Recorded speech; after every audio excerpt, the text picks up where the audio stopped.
Imaginez-vous entrer chez vous, l'endroit où vous devriez ressentir paix, chaleur et sécurité, et réaliser qu'en réalité, quelque chose d'invisible vous épuise chaque jour. Vous ne le voyez pas, vous ne l'entendez pas, mais vous le ressentez, une fatigue inexpliquée, une irritation constante et même cette sensation de lourdeur qui semble ne jamais disparaître. En réalité, des objets apparemment inoffensifs, dissimulés un peu partout dans votre maison, agissent comme des voleurs silencieux de vitalité. Ces objets non seulement polluent l'environnement, mais créent aussi des blocages énergétiques qui empêchent la prospérité, la santé et l'harmonie de circuler librement. C'est comme si votre maison était intoxiquée par de vieux souvenirs, des matériaux et des énergies qui s'accumulaient, sans que vous vous en rendiez compte, épuisent votre force vitale.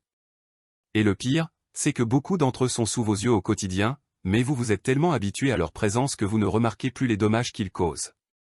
La science environnementale et les principes ancestraux du Feng Shui nous mettent en garde, tout ce qui nous entoure vibre à une fréquence. Si cette fréquence est polluée, elle affecte directement notre esprit, nos émotions et même notre corps. C'est pourquoi, en entrant dans certains endroits, on se sent soudainement épuisé, tandis qu'à d'autres, on se sent immédiatement léger et apaisé. Votre maison devrait être ce second lieu, mais est-ce vraiment le cas? La bonne nouvelle, c'est que vous pouvez changer cela de manière simple et efficace. En identifiant les 11 objets qui volent votre énergie, vous aurez la clé pour transformer votre maison en un sanctuaire de lumière et de vitalité. Il ne s'agit pas seulement de décorer ou de nettoyer, mais d'une véritable détox spirituelle et énergétique. Aujourd'hui, je vais vous dévoiler ces objets un par un. Préparez-vous, car vous pourriez découvrir que ce qui vous épuise, ce n'est ni le travail, ni votre entourage, mais votre environnement. En les éliminant, vous ressentirez une renaissance au quotidien, plus d'énergie, plus de clarté et plus de prospérité. Êtes-vous prêt à entamer ce nettoyage énergétique? Si vous êtes arrivé jusqu'ici, c'est que vous sentez que quelque chose doit changer chez vous, et en vous. L'environnement dans lequel nous vivons a un impact direct sur notre santé, notre humeur et même notre prospérité. L'énergie d'un foyer peut être source d'équilibre ou le plus grand saboteur de votre vie. Et souvent, les objets que nous transportons sans réfléchir, accumulés au fil des ans, jouent contre nous. Cette vidéo est une invitation à un véritable voyage de détoxification énergétique. Il ne s'agit pas seulement de ranger, de nettoyer ou de décorer. Il s'agit d'un nettoyage en profondeur qui libère l'environnement des charges négatives, des souvenirs stagnants et des influences cachées qui drainent votre énergie vitale. Vous réaliserez que chaque objet porte une histoire, et que certaines de ces histoires ne devraient plus faire partie de votre vie. Tout au long de ce contenu, je vais révéler ce que les 11 objets les plus courants qui volent votre énergie et comment s'en débarrasser peut transformer votre quotidien. Imaginez rentrer chez vous après une journée épuisante et ressentir légèreté, paix et clarté d'esprit. Imaginez vous réveiller chaque matin dans un espace qui vous ressource au lieu de vous épuiser. C'est ce que vous apprendrez à construire ici avec moi. Mais avant de nous plonger dans cette liste révélatrice, je voudrais vous demander quelque chose de très important, abonnez-vous à la chaîne dès maintenant, activez la cloche pour ne manquer aucune vidéo, ce n'est que le début d'une série de contenus qui vous aideront à créer un environnement harmonieux et plein d'énergie positive. N'hésitez pas à laisser vos scoms, car cela aide cette vidéo à atteindre plus de personnes qui ont besoin de ce message. Et bien sûr, je veux te rencontrer. Laisse un commentaire ci-dessous avec ton pays et ville d'où vous regardez, cela crée non seulement une belle énergie communautaire entre nous, mais me permet également de vous fournir des exemples et des conseils adaptés à votre réalité. Ensemble, construisons une chaîne de transformation, commençant chez vous et se poursuivant tout au long de votre vie. Le poids invisible des objets stockés dans chaque maison se cache des histoires inédites. Des photos oubliées dans des tiroirs, des vêtements jamais portés, des papiers s'empilant dans des cartons poussiéreux. Pour beaucoup, tout cela ressemble à du désordre ou à des souvenirs, mais en réalité, ce sont des portes d'énergie stagnantes. En conservant des objets inutiles pendant des années, nous y emprisonnons des sentiments, des douleurs et des souvenirs qui n'ont plus de sens dans notre vie actuelle. Cette énergie stagnante crée un champ invisible qui pèse sur l'environnement et, par conséquent, sur nous-mêmes. Imaginez ouvrir votre placard et tomber sur des vêtements que vous n'avez pas portés depuis plus de 5 ans. Chaque pièce porte un fragment de vous-même, un ancien emploi, une relation terminée, ou même une période difficile de votre vie. En conservant ces vêtements, vous entretenez aussi votre attachement au passé. Résultat ? Difficulté à avancer, sentiment de stagnation, et même blocage face à de nouvelles opportunités. Votre maison devient un musée de versions passées de vous-même, plutôt qu'un espace de renaissance et de vitalité. Il en va de même pour les vieux papiers, documents et lettres. Conserver d'anciennes factures, d'anciens relevés bancaires ou des preuves de situations déjà surmontées revient à s'accrocher, chaque jour, aux souvenirs de soucis qui n'ont plus leur place dans votre vie. Cela crée une énergie anxiogène constante, comme si les murs qui vous entourent évoquaient des dettes, des problèmes et des exigences. L'environnement se charge d'une vibration intense qui perturbe subtilement votre humeur et même votre sommeil. Un autre exemple frappant est celui des objets hérités, surtout ceux qui n'ont pas de signification positive pour nous. Nous acceptons souvent des meubles, des ustensiles ou des souvenirs de membres de notre famille sans nous demander si nous les voulons vraiment chez nous. Ces objets portent non seulement la matière, mais aussi l'énergie de ceux qui les ont utilisés auparavant. Si cette personne a vécu des difficultés, des blessures ou des souffrances, une partie de cette énergie peut rester ancrée dans l'objet. C'est comme inviter une énergie qui n'est pas la nôtre à vivre avec nous. En accumulant, nous créons des barrières invisibles à la nouveauté. Le flux d'énergie vitale, qui devrait circuler librement dans notre environnement, se bloque. C'est comme si l'air devenait plus lourd, comme si quelque chose bloquait constamment le cours naturel de la vie. On le remarque quand on se sent fatigué rien qu'en regardant certains recoins de la maison, ou quand on évite d'ouvrir certains tiroirs, sachant qu'on y trouvera un chaos auquel on préférerait ne pas faire face. Ce comportement reflète directement l'impact énergétique du désordre accumulé. En revanche, lorsque nous nous débarrassons de ces objets, quelque chose de magique se produit. Chaque tiroir rangé, chaque placard propre, chaque boîte jetée libère non seulement de l'espace physique, mais aussi mental et émotionnel. Un bon nettoyage apporte souvent une sensation de légèreté, d'inspiration et même de motivation pour se lancer dans de nouveaux projets. L'environnement réagit immédiatement, transmettant fraîcheur, vitalité et clarté. Cette sensation n'est pas seulement psychologique, c'est une énergie vitale qui circule à nouveau. Le Feng Shui enseigne que l'accumulation d'objets crée la stagnation, tout comme l'eau stagnante attire les impuretés. Une maison propre et organisée, sans excès, devient comme une rivière en mouvement, où l'énergie circule librement. C'est pourquoi de nombreuses personnes, après un grand nettoyage, constatent même une amélioration financière et de nouvelles opportunités d'emploi. La vie s'ouvre lorsque l'espace s'ouvre. Pour amorcer cette transformation, une radicalité immédiate n'est pas nécessaire. Vous pouvez commencer par de petites étapes, choisissez un tiroir, un coin ou une boîte que vous ne voulez plus conserver. Demandez-vous, cet objet représente-t-il encore qui je suis aujourd'hui? M'apporte-t-il une utilité ou de la joie? Si la réponse est non, remerciez-le et libérez-le. Cette pratique, en plus d'être libératrice, crée une nouvelle relation avec votre environnement et, par conséquent, avec votre propre énergie. Il est important de se rappeler qu'il ne s'agit pas de tout jeter sans réfléchir, mais plutôt de prendre conscience de ce qui reste et de ce qui disparaît. Chaque objet de votre maison doit avoir une raison d'être, soit il est utile, soit il vous apporte du bonheur. Tout ce qui dépasse ce cadre devient un poids inutile. Cette règle simple s'applique aux vêtements, aux papiers, aux décorations et même aux meubles. Le critère n'est pas la quantité, mais la qualité de l'énergie que chaque objet dégage. À la fin de ce processus, vous réaliserez que votre maison n'est pas seulement un lieu physique, mais une extension de votre âme. L'espace qui vous entoure en dit long sur votre état intérieur. Si vous souhaitez plus de clarté, de paix et d'énergie, commencez par libérer votre maison du poids invisible du passé. C'est la première étape pour transformer votre maison en un sanctuaire d'énergie positive et ouvrir les portes à toutes les choses nouvelles et positives que vous souhaitez attirer dans votre vie. Le fantôme des objets cassés. Vivre avec des objets cassés chez soi a quelque chose de déstabilisant. Un verre ébréché, une chaise qui grince, une horloge cassée, un appareil électronique hors d'usage. Pour beaucoup, ces objets semblent inoffensifs, après tout, ils sont là, souvent oubliés dans un coin, rangés dans l'intention de les réparer un jour. Pourtant, en réalité, chacun de ces objets devient une petite source d'énergie stagnante, un rappel constant de quelque chose d'inachevé, figé dans le temps, sans vie. Lorsque vous regardez un objet brisé, même inconsciemment, votre esprit enregistre un sentiment de manque, d'échec ou d'impuissance. Cet enregistrement n'est pas seulement mental, il vibre dans le champ énergétique de votre maison. Une horloge arrêtée, par exemple, est un puissant symbole de stagnation, elle fige littéralement le temps.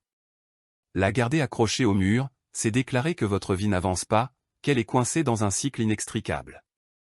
C'est la force symbolique et énergétique que nous portons sans nous en rendre compte. Les objets cassés témoignent également d'un manque d'entretien. Un espace rempli d'objets abîmés envoie un message subtil d'inattention, ce qui se reflète chez ceux qui y vivent. L'énergie vitale, souvent appelée chi ou prana, circule plus intensément dans des environnements bien entretenus, propres et fonctionnels. Lorsque nous laissons traîner des objets cassés ou encombrants, nous montrons à l'univers que nous acceptons moins que ce que nous méritons, que nous vivons avec ce qui ne fonctionne pas. Et cela crée un espace où d'autres aspects de la vie peuvent également manquer de fluidité. L'électronique en est un exemple classique. Combien de chargeurs cassés, d'écouteurs aux cordons abîmés ou de vieux téléphones portables sont oubliés dans des tiroirs? Chacun de ces objets transporte non seulement de la matière, mais aussi l'énergie d'instants passés. En les conservant, nous créons de petits îlots de blocage énergétique qui nous épuisent. Même éteints, ils prennent de la place et émettent des vibrations d'inutilité. De même, les objets ménagers cassés, tels que les casseroles aux anses mal fixées, les assiettes fêlées ou les verres ébréchés, sont dangereux non seulement en raison de leur énergie, mais aussi du risque physique qu'ils représentent. Selon les traditions anciennes, notamment orientales, manger ou boire dans des ustensiles endommagés ouvre la voie à la maladie et au malheur. Après tout, ce qui est brisé symbolise une rupture d'intégrité, une interruption du cours naturel. Sur le plan émotionnel, beaucoup de ces objets portent la promesse d'une réparation un jour, et cette promesse pèse lourd. C'est comme un rappel silencieux d'une tâche inachevée, une dette envers soi-même. Chaque fois que vous passez devant eux, même sans le remarquer, votre esprit enregistre le retard, la tâche en suspens. Cette accumulation de petites tâches crée un sentiment d'accablement, comme s'il restait toujours quelque chose à faire, une tâche ouverte, une énergie qui pourrait être disponible pour l'instant. Imaginez maintenant la différence qui se produit lorsque vous éliminez enfin ces objets de votre maison. Le simple fait de jeter ou de réparer un objet cassé libère immédiatement une énergie de résolution. C'est comme rayer une tâche de votre liste, comme si un poids vous avait été enlevé des épaules. L'espace paraît plus léger, plus propre, plus fonctionnel. Ce changement se remarque tant sur le plan esthétique que dans l'atmosphère de ceux qui y vivent. Il est important de se rappeler que chaque objet que nous conservons représente une part de notre dialogue avec la vie. Entouré d'objets brisés revient à accepter de vivre entouré de choses incomplètes. Ne cultiver que des objets utiles, beaux et fonctionnels témoignent de notre attachement à la nouveauté, à l'abondance et à l'harmonie. Ce n'est pas seulement de la philosophie, c'est de la pratique. Les foyers qui subissent ce nettoyage constatent souvent une amélioration de l'humeur, de la productivité et même des relations familiales. La règle est donc claire, si un objet est cassé et ne peut être réparé immédiatement, laissez-le tomber. Si c'est possible, faites-le immédiatement. Mais ne le laissez pas inutilisé, ce qui drainerait votre énergie. Ce simple geste enclenche déjà un puissant processus de guérison pour l'environnement et, par conséquent, pour ceux qui y vivent. Après tout, la maison est le reflet de l'âme, et la prospérité n'a pas sa place là où nous vivons avec les vestiges du passé. Éliminer les objets cassés, c'est comme couper les ponts avec les énergies qui ne circulent plus. C'est un choix conscient d'intégrité, de clarté et de vitalité. Votre maison vous remerciera, votre esprit vous remerciera et, surtout, votre énergie vitale se développera. Lorsque tout fonctionne autour de vous, vous fonctionnez mieux aussi. Votre environnement devient un miroir de plénitude et vous commencez à vivre en harmonie avec un flux naturel d'abondance et d'équilibre. Le poids caché des cadeaux et des souvenirs dans chaque maison se cache une collection d'objets que nous n'avons pas choisis, mais que nous finissons par garder par obligation.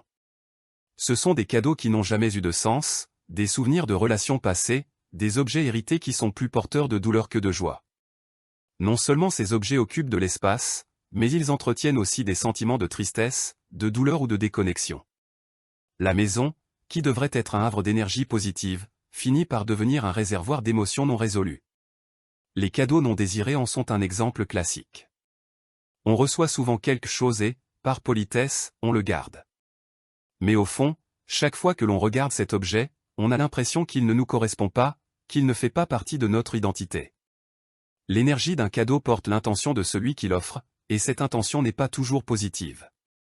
Parfois, elle peut venir de personnes qui nous envient, qui ne nous veulent pas de bien, ou simplement de quelqu'un qui ne nous connaît pas vraiment. Garder cet objet chez soi, c'est comme garder cette énergie près de soi. Il en va de même pour les souvenirs douloureux. Photographie d'une relation terminée, lettre d'adieu, cadeau d'un amour disparu, objet d'amitié disparu. Chaque fois que vous croisez votre regard sur ces objets, vous revivez inconsciemment la douleur, la perte ou la déception.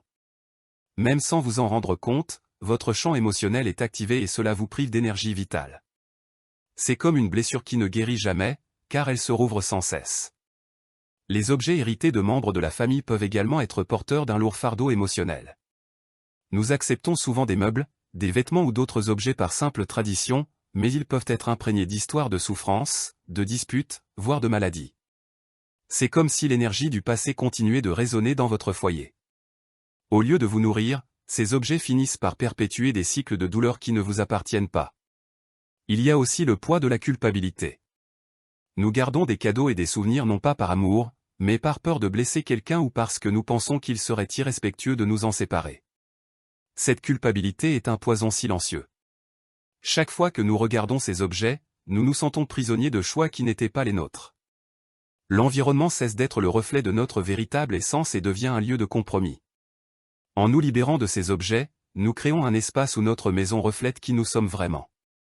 Cela ne signifie pas ignorer le passé ni manquer de respect à ceux qui nous ont fait des cadeaux. Cela signifie simplement reconnaître que certaines énergies n'ont pas besoin de rester en nous.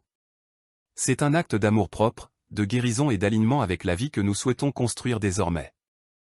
Ce processus peut être émotionnellement difficile. Jeter une photo ou offrir un cadeau peut raviver des souvenirs douloureux.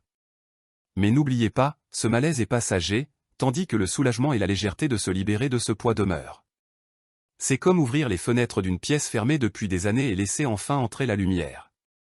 L'air circule, l'espace respire, et vous aussi. De nombreuses traditions spirituelles enseignent que les objets sont porteurs de souvenirs énergétiques. Si ces souvenirs sont de joie et d'amour, ils nourrissent l'environnement. Mais s'ils sont de douleur et de ressentiment, ils drainent la vitalité. Chaque objet est un lien. Si ce lien est négatif, il doit être rompu. Votre maison ne peut pas être un hôtel dédié à la tristesse, elle doit être un temple de paix et de renouveau. Libérer ses dons et ses souvenirs crée un espace non seulement physique, mais aussi énergétique pour le nouveau. C'est comme défricher le sol pour planter de nouvelles graines. En abandonnant ce qui fait mal, vous faites place à ce qui nourrit.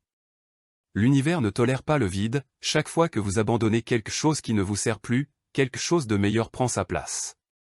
En fin de compte, votre maison doit raconter l'histoire de votre âme, et non celle de vos blessures.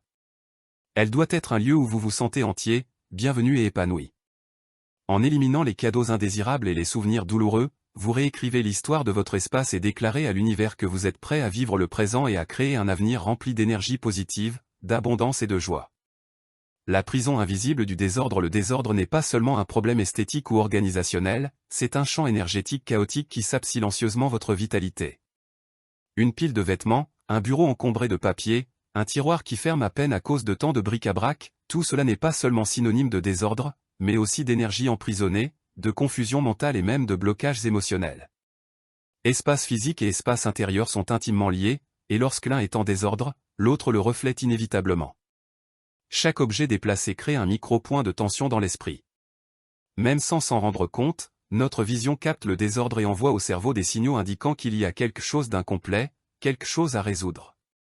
Cela génère stress, anxiété et même procrastination. Après tout, comment se concentrer sur de nouvelles idées ou opportunités si notre énergie est constamment détournée vers la gestion, même inconsciente, du chaos environnant? Les objets encombrés, à leur tour, créent un environnement étouffant. Les maisons surchargées empêchent l'énergie de circuler librement. L'air paraît plus lourd, l'environnement plus tendu. On a l'impression de vivre dans une pièce sans fenêtre, où rien n'entre ni ne sort. Ce sentiment d'emprisonnement se reflète dans la vie, les opportunités ne se présentent pas, les relations n'évoluent pas, les projets ne se concrétisent pas. Tout semble figé, tout comme l'espace où l'on vit. Le minimalisme moderne et le feng shui ancien aboutissent à la même conclusion, moins, c'est plus. En choisissant de vivre avec ce qui compte vraiment, vous libérez non seulement de l'espace physique, mais aussi mental et émotionnel. Chaque objet de votre maison doit avoir une utilité, soit il est utile, soit il apporte de la joie. Tout ce qui ne l'est pas devient un poids mort, une perte d'énergie silencieuse. Le désordre nuit également à la qualité du sommeil. Dormir dans une chambre en désordre, jonchée de vêtements ou avec le lit jonché d'objets, empêche le corps d'atteindre un état de relaxation profonde. C'est comme essayer de dormir au milieu du bruit, même en fermant les yeux, l'énergie environnante continue de hurler. Résultat, nuit blanche, réveil fatigué et journée moins productive. Un autre aspect sous-estimé est l'impact du désordre sur les relations familiales. Un environnement chaotique génère irritation et conflit. Les petites disputes ne naissent souvent pas des personnes elles-mêmes, mais de l'énergie pesante du foyer. Les environnements surpeuplés et encombrés tendent à créer des environnements émotionnels tout aussi turbulents. Organiser son foyer est donc aussi un acte d'harmonisation des relations. Se libérer de l'excès est un processus de découverte de soi. En faisant le tri entre ce qui reste et ce qui disparaît, on apprend à mieux se connaître et à apprécier ses valeurs profondes. On s'accroche souvent aux objets par peur de l'avenir, le fameux « j'en aurai peut-être besoin un jour ». Cette peur est une forme de rareté, une méfiance envers l'abondance de la vie. En donnant, en vendant ou en jetant, on envoie à l'univers le message que l'on a confiance en soi et qu'on aura toujours ce dont on a besoin. L'organisation n'a pas besoin d'être rigide, mais elle doit être consciente. Chaque chose doit avoir sa place, chaque espace doit être clair. Cela crée une énergie fluide, telle une rivière qui coule sans obstacle. Une pièce bien rangée invite au repos, une cuisine propre incite à cuisiner, un bureau organisé stimule la concentration et la productivité. C'est ainsi que l'environnement commence à jouer en votre faveur, vous rechargeant en énergie au lieu de vous épuiser. Il existe des techniques pratiques pour surmonter les excès, comme la règle « un dedans, un dehors ». Chaque fois que vous achetez quelque chose de nouveau, choisissez ce que vous voulez donner ou jeter. Une autre pratique consiste à classer les objets en 3 catégories, garder, donner, et jeter. Cette décision simple aide à gérer l'attachement émotionnel et facilite le renouvellement énergétique de l'espace. En fin de compte, le désordre est bien plus qu'un simple désordre, c'est le reflet de ce que vous n'avez pas encore résolu en vous. En rangeant votre maison, vous purifiez aussi votre esprit et votre âme. Chaque objet dont vous vous débarrassez est un fardeau de moins pour votre énergie. Chaque espace organisé est une porte ouverte vers de nouvelles opportunités. Une maison ordonnée n'est pas seulement belle, c'est un temple de vitalité, de clarté et de prospérité. Quand la décoration devient un ennemi invisible, la façon dont nous décorons notre intérieur en dit long sur qui nous sommes et sur l'énergie que nous cultivons au quotidien. Peinture, sculpture, ornements et symboles ne sont pas que des ornements esthétiques, ils véhiculent des messages subtils, des vibrations et des significations qui influencent directement notre état émotionnel et spirituel. Souvent, sans nous en rendre compte, nous nous entourons d'images qui véhiculent tristesse, douleur, violence ou solitude, et, en vivant avec ces représentations au quotidien, nous absorbons silencieusement ces énergies.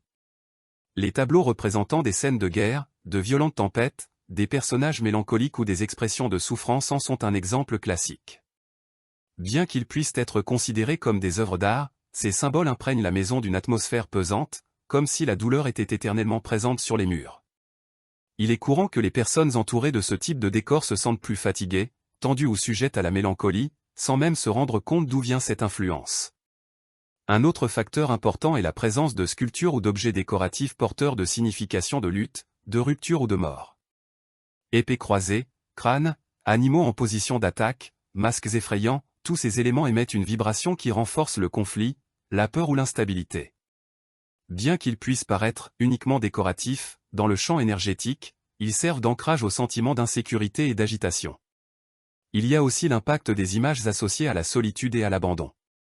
Les peintures représentant des personnages isolés, des environnements désolés ou des paysages déserts, par exemple, peuvent renforcer le sentiment de vide au sein du foyer. Les personnes vivant dans des maisons décorées avec ce type de représentation signalent souvent des difficultés à créer des liens émotionnels avec les autres, comme si l'espace lui-même accentuait la distance et le manque de chaleur humaine. Le choix des couleurs joue également un rôle fondamental. Les tons très sombres et lourds, utilisés à outrance, peuvent créer une atmosphère dense et étouffante. S'ils véhiculent l'élégance dans certains contextes, mal équilibrés, ils peuvent devenir un aimant à sentiment d'apathie et de stagnation. L'énergie vitale a besoin de lumière, de mouvement et de légèreté, et ces qualités peuvent être favorisées par des couleurs plus claires, plus vibrantes et plus équilibrées. Les objets hérités entrent également dans ce domaine de la décoration symbolique. Nous conservons souvent des pièces anciennes chargées d'histoires douloureuses, portraits d'ancêtres ayant vécu des moments difficiles, meubles témoins de querelles familiales, ou encore objets liés à des périodes de disette et de souffrance. Chaque fois que ces objets demeurent chez nous, ils perpétuent le souvenir énergique d'une époque qui ne devrait plus influencer notre vie présente. Mais ce n'est pas seulement le contenu de la décoration qui compte, c'est aussi l'excès. Un espace surchargé d'ornements, de peintures et de symboles perd son harmonie. Au lieu de transmettre la paix, il véhicule la confusion. L'œil ne trouve aucun repos, et par conséquent, l'esprit non plus. La maison devrait être un lieu de clarté, où chaque élément a une fonction, nourrir et renforcer l'énergie de l'espace. C'est là qu'intervient la sélection consciente.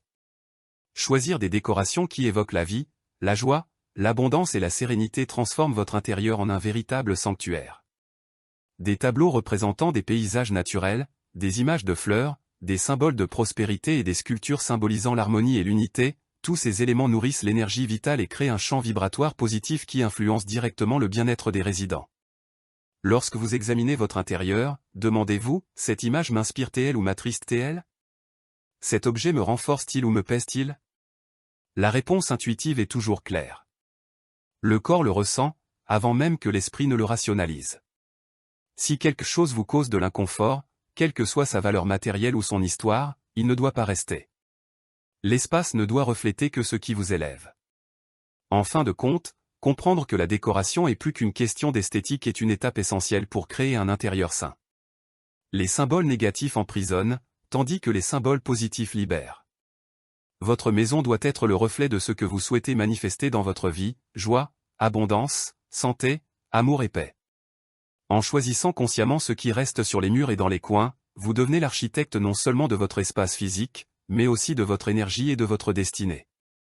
La maison comme temple de l'énergie. Tout au long de ce voyage, vous avez découvert que votre maison n'est pas seulement un ensemble de murs, de meubles et d'objets, mais plutôt un organisme vivant qui reflète et influence votre énergie.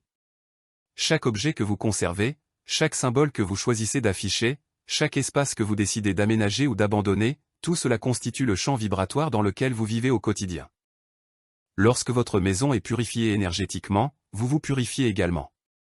Lorsqu'elle respire, vous respirez aussi. Maintenant que vous connaissez les 11 objets qui drainent votre énergie, le pouvoir est entre vos mains.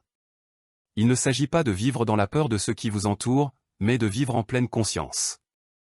Chaque choix que vous ferez désormais sera un acte d'autonomisation personnelle, une déclaration d'amour-propre. En éliminant le poids du passé, en abandonnant ce qui ne fonctionne pas ou ne vous apporte pas de joie, vous faites place à de nouvelles opportunités, à une plus grande abondance et à une vie en harmonie avec vos désirs profonds. Alors, commencez dès aujourd'hui. N'attendez pas la semaine prochaine, le mois prochain ou un quelconque moment idéal. C'est maintenant. Transformez votre maison en un sanctuaire d'énergie positive, partagez cette vidéo pour aider les autres et, bien sûr, laissez un commentaire indiquant d'où vous la regardez. Créons ensemble une chaîne de lumière et de renouveau, unissant les gens du monde entier dans une vibration commune de paix, de clarté et de prospérité.